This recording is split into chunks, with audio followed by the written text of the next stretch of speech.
안녕하세요. 아이린이 오늘 독서를 한번 해보도록 할게요. 동굴입니다. 동굴.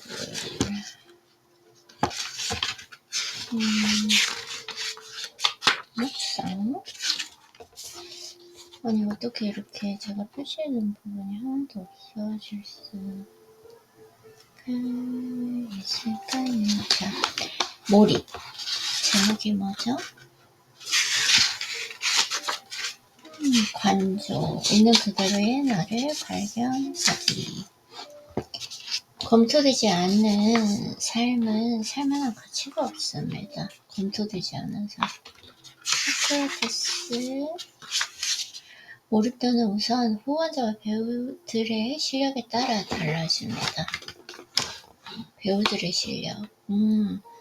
그들이 자신의 임무에 충실하면 기적이 일어납니다. 관객들이 경기에 참여한 운동선수나 배우의 움직임에 기꺼이 몰입하는 순간 그들 자신은 슬그머니 사라집니다. 그러고는 마치 자신이 무대 위에서 연기를 하듯 울고 웃으며 보람과 희열을 표현합니다.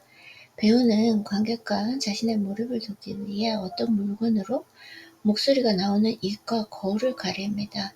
이 물건을 가면이라고 합니다. 라틴어로 가면을 뜻하는 persona, 에서 인간이라는 영어 단어 person에서 파생했습니다. 인간은 원래 가면을 쓴 존재입니다. 이는 가식적인 존재라는 말이 아닙니다. 우주에서 자신에게 맡겨진 유일한 배역을 알고 있는지, 그것을 알았다면 최선을 다했는지를 묻는 존재라는 뜻입니다.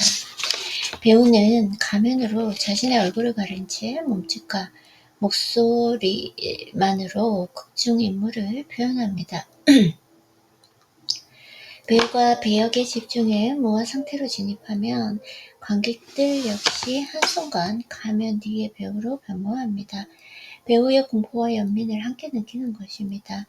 관객은 무대 위나 배우나 극중인물이 아닌 바로 자기 자신을 제3의 눈으로 관조합니다. 감정이입과 관조, 몰입과 성찰 동시에 이루어집니다. 자만심이라고 이야기합니다. 자만심이란 깊이 자신을 돌아보지 않고 자신이 현재 누리는 혜택을 자신이 스스로 성취했다고 착각하는 마음입니다.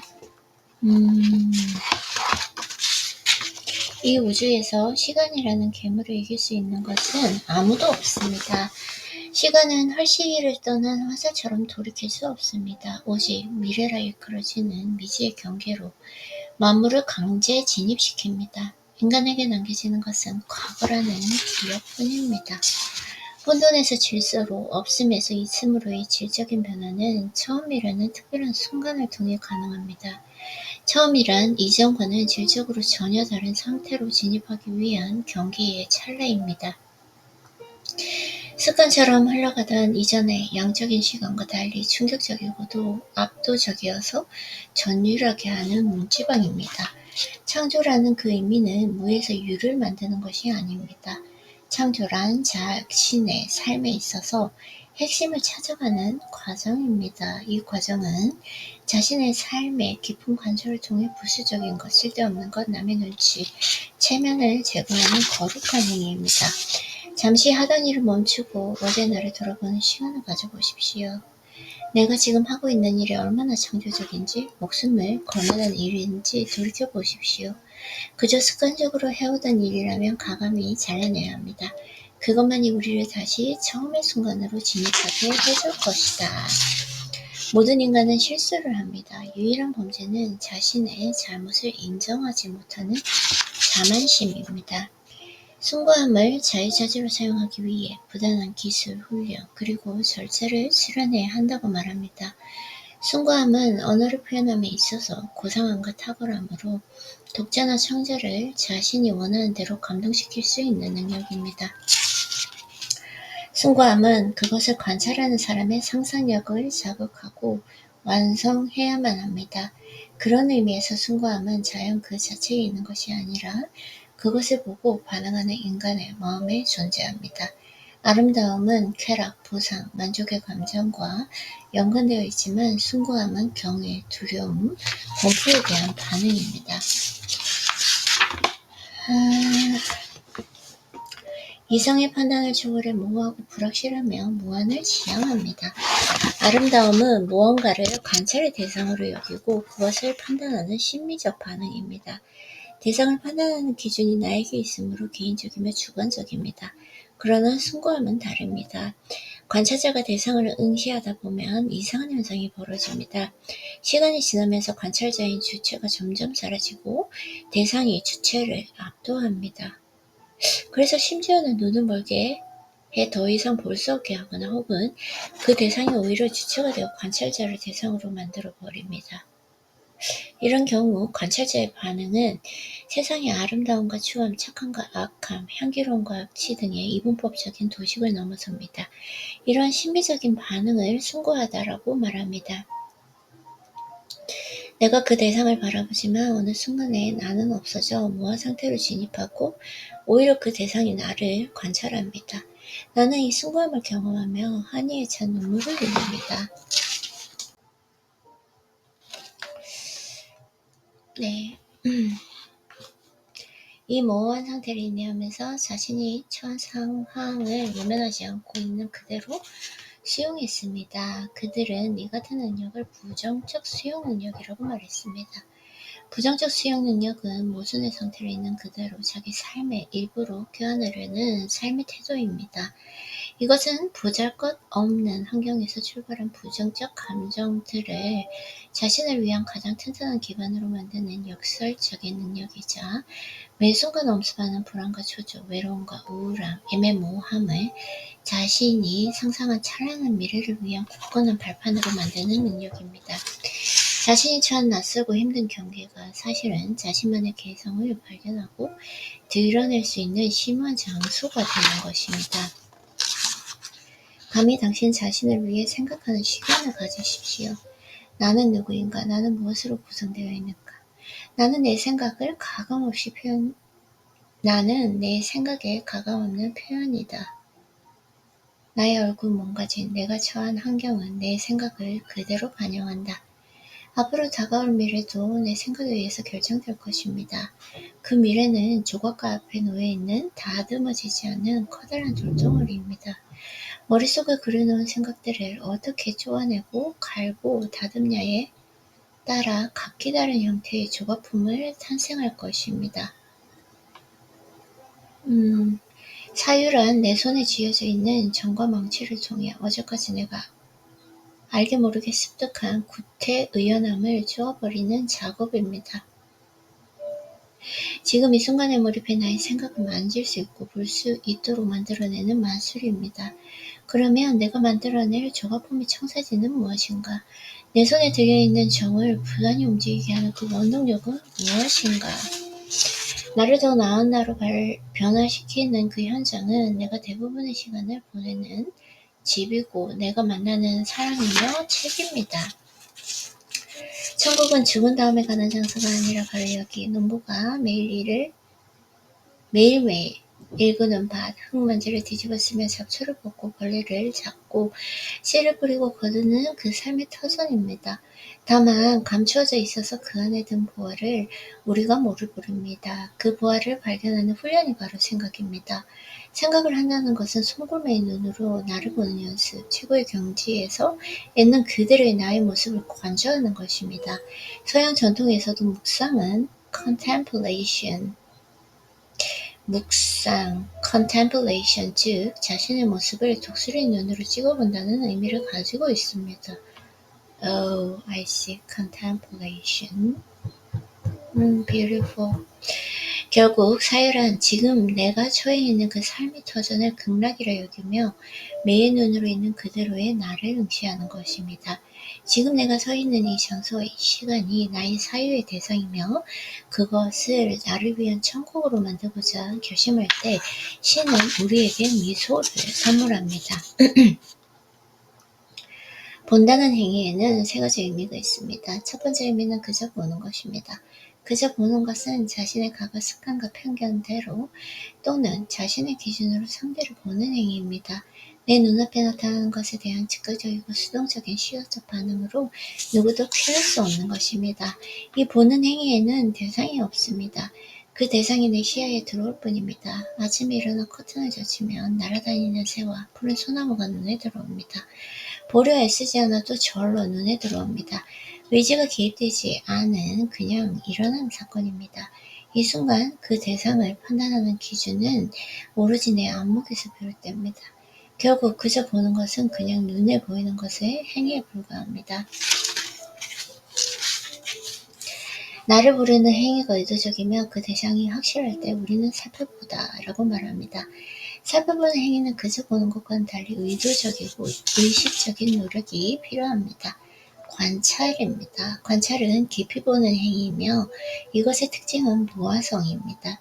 특히 살아 움직이는 어떤 것을 응시할 때 의도를 갖고 볼 뿐만 아니라 그 움직이는 모습을 온전히 따라가기 위해 집중하고 몰입합니다.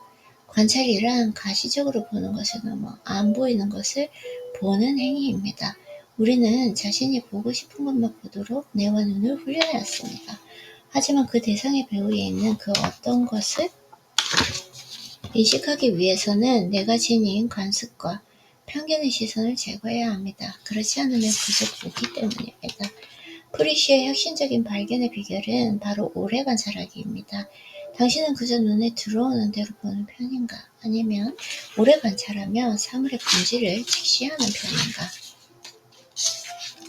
오만은 현재 자신이 누리고 있는 혜택이나 특권을 스스로 성취했다고 착각하는 마음이며 인간에게 비극을 가져다 주는 첫 번째 단추입니다.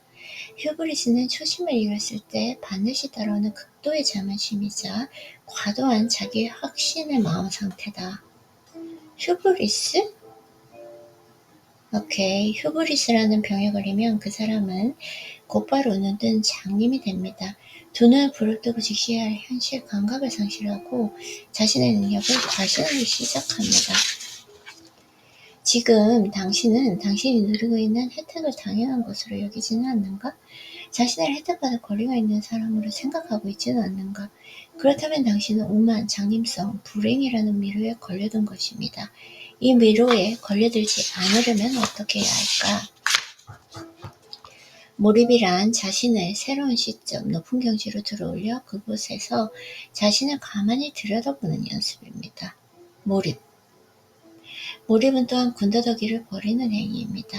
알게 모르게 편견과 고집으로 굳어버린 자신을 의시하면서 그것을 과감히 유기하는 용기입니다. 완벽이란 더 이상 버릴 것이 없는 가장 단순한 상태입니다. 이런 구태의연한 것들을 제거하지 않으면 완벽이란 더 이상 버릴 것이 없는 가장 단순한 상태다. 몰입은 또한 군더더기를 버리는 행위다. 알게 모르게 편견과 고집으로 굳어버린 자신을 응시하면 그것을 과감히 유기하는 용기입니다. 완벽이란 더 이상 버릴 것이 없는 가장 단순한 상태입니다. 이런 구태의연한 것들을 제거하지 않으면 나는 어제와 다르지 않은 오래된 나로 살아갈 것입니다. 과거가 되어버린 나, 정체된 나, 죽은 나의 삶을 반복하게 된다. 그치? 글을 길가메시의 친구이자 제2의 자아로 제 창작의 이야기를 정리합니다. 영생이란 영원히 사는 것이 아니라 순간을 영혼처럼 사는 기술, 즉 영생을 추구하는 삶이라는 것입니다.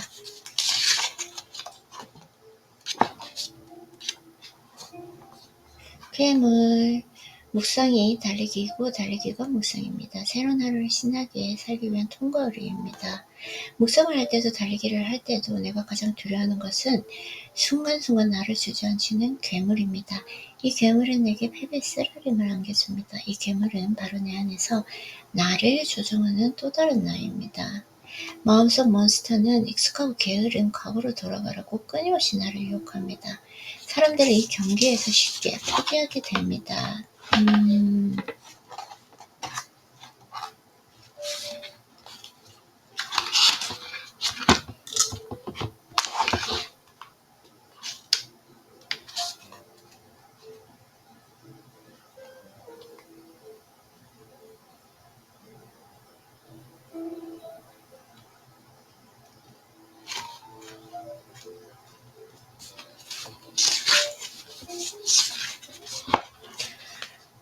신탁의 결과는 해결책이나 쉬운 답이 아니라 오히려 딜레마를 선사합니다.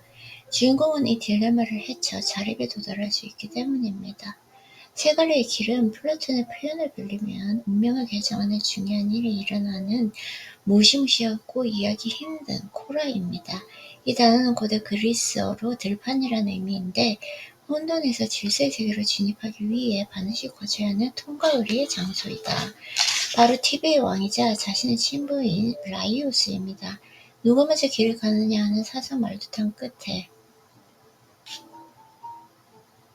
라이오스는 오디푸스의 친부만으로 존재하지 않습니다. 라이오스는 인간이 극복해야 할 관습과 관행, 습관과 편견 등을 상징합니다. 신화에 등장하는 부모는 어린아이를 자립하지 못하게 만드는 해방꾼입니다. 스스로 온전해지기 위해 아버지로 상징되는 과거를 반드시 청산해야 합니다. 과거란 자신이 자발적으로 선택한 것이 아닙니다. 자신도 모르는 사이 자신에게 부여된 정신적, 사회적, 역사적 얼개이다. 스스로의 힘으로 서기 위해선 이 얼개들이 자신에게 무슨 의미가 있는지 점검하고 취사, 선택해야 합니다. 오케이. 이걸 한번 적어보도록 할게요. 수고했어요. 알겠네.